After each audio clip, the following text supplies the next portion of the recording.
Son más las cosas que nos asustan que las que nos dañan, y sufrimos más por la imaginación que por la realidad.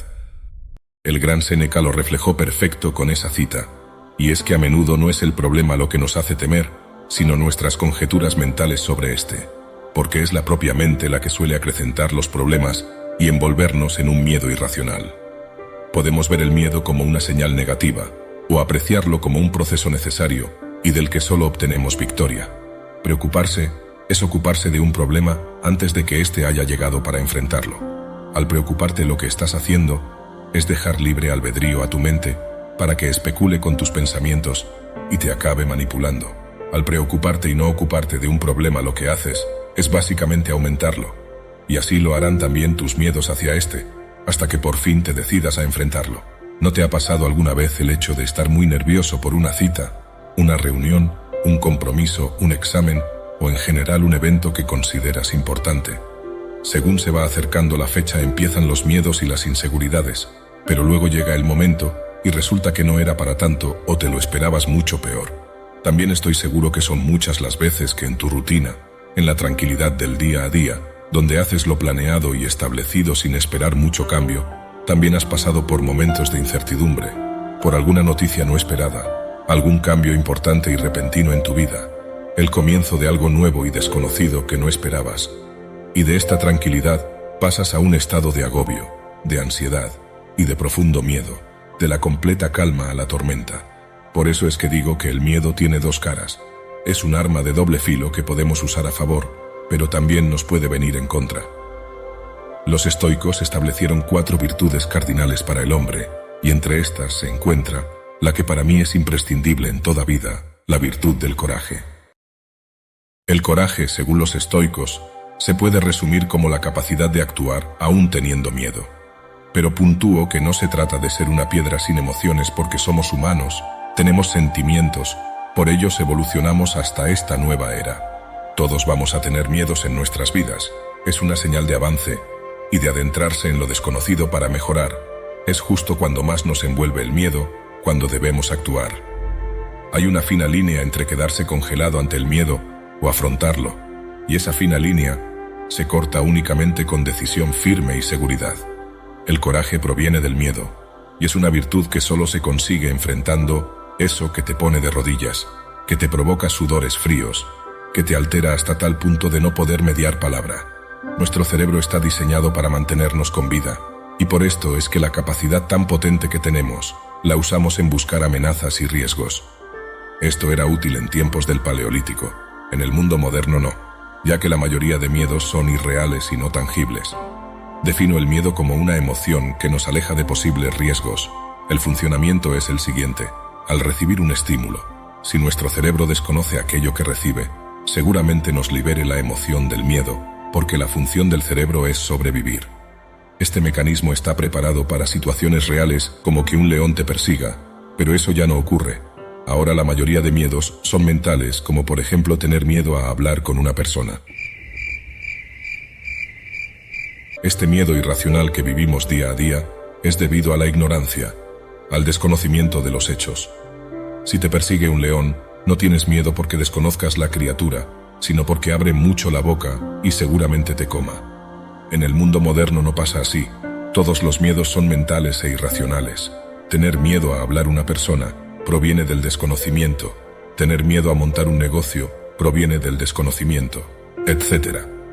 Imagina que has montado 15 negocios exitosos. Qué fácil sería montar el número 16. Esto es porque ya has hecho otros 15. Pero esto también debe ser posible, aunque no hayas montado ni un negocio. Y para eso te expongo lo siguiente. Primero examina el miedo. ¿Es algo que debes enfrentar? Si la respuesta es que sí, debes prepararte para hacerle frente y, lo más importante, prepararte también para el peor escenario posible. Si la respuesta es que no, por la razón de peso que tengas, entonces es momento de prevenirlo o de expulsarlo por completo de tu mente. Porque recuerda lo que he dicho al principio. Preocuparse es ocuparse de un problema antes de tiempo. Y en ese espacio, lo único que haces es aumentar el problema y tus miedos hacia este. Entonces, si has decidido no enfrentar ese problema, puedes prevenirlo, que ahora te explicaré cómo hacerlo o expulsarlo de tu cabeza, porque no te vas a ocupar de él nunca. Permíteme explicarte este sistema de forma exacta para que puedas ponerlo en práctica con cada miedo. Empezamos examinando el miedo en cuestión. Lo mejor es que utilices una hoja de papel en la que practicar todo este sistema. Apunta tu miedo y hazle una disección por partes como si fueses un científico que estuviese diseccionando una rana. Escribe todo acerca de este miedo. ¿Involucra personas? ¿Cómo es el ambiente? ¿A qué te estás exponiendo? ¿Qué te da miedo realmente? Describe este miedo de manera objetiva y racional. No pienses que esa persona te da mucho miedo y no quieres hablarle. Escribe el porqué de ese miedo. ¿Es porque esta persona tiene un alto estatus? Si es así, entiende que es una persona como tú. Quítale sus adornos y verás que es igual a ti. Esto es un ejemplo. Puedes aplicarlo con todo. Imagina la situación desde una perspectiva global, como si mirases todo desde arriba, e incluso mira todo como si fueses otra persona. Muchas veces juzgamos los problemas de los otros con mucha serenidad. Qué bueno sería tener eso para nosotros, ¿verdad? Puedes lograrlo con este ejercicio.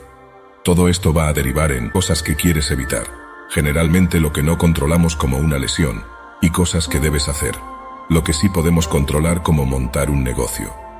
Una vez realices esta clasificación de tu miedo, si miras el sistema, verás que para las cosas que quieres evitar, debes tomar una prevención, y para las cosas que debes hacer, tendrás que prepararte para tomar esa acción. Si decides no enfrentar ese miedo, debes expulsarlo o prevenirlo. Poniendo el ejemplo de tener miedo a tener una lesión, aquí debes hacer una balanza, un equilibrio entre el riesgo que tienes de sufrir esta lesión y la prevención que debes tomar. La mejor prevención es no hacer ejercicio, pero eso no te aportaría beneficio. El otro lado sería hacer ejercicio muy exigente, incluso con pesas que ni puedes o te cuesta demasiado. Debes balancear eso para, en este caso, mover pesas que te cuesten, pero no que te lleven al límite. En este caso, hazte la pregunta: ¿qué puedo hacer para evitar el riesgo o disminuir su probabilidad? Si por el otro lado has decidido enfrentar ese miedo, tienes primero que prepararte para afrontarlo. Para esto, debes realizar una exposición gradual a este miedo.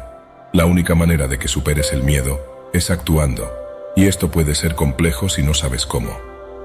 Elabora un plan de pequeños pasos graduales en los que cada vez tu exposición al miedo aumente y te vuelvas más tolerante. Cuando pasen unos días verás que tu miedo desaparece y lo que antes te hacía temblar ahora no te supone ninguna alteración. Recuerda aplicar una dosis adecuada de exposición. Poca exposición no te supondrá un reto ni quitará tu miedo, pero si añades mucha exposición, reforzará este miedo y te llevará a abandonar. Recuerda simplificar tus acciones al máximo para que primero no te cueste hacerlas y segundo, la capacidad de actuar aumente. El último paso de este sistema es adelantarte a los peores escenarios. Tenemos el miedo y el plan para acabar con él, pero todavía existe ese riesgo, el riesgo que cada movimiento supone y que al principio debemos asumir. Para eliminar de una vez por todas el miedo y la fricción a la hora de enfrentarlo, debes ponerte siempre en la peor situación. Piensa en qué es lo peor que puede pasar si accionas frente a este miedo. Recuerda en usar esto con miedos irracionales y mentales.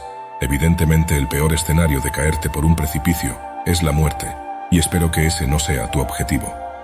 Esto es pensar en ese miedo que tienes por hablarle a una persona e imagina el peor resultado, que puede ser que esa persona se ría de ti. Aquí debes transformar el «y si pasa» por el «y qué si pasa». Se ríen de ti, no te mueres y de hecho tu miedo desaparece. A la próxima irás con menos miedo, y si fuiste listo y aprendiste no cometerás los mismos errores.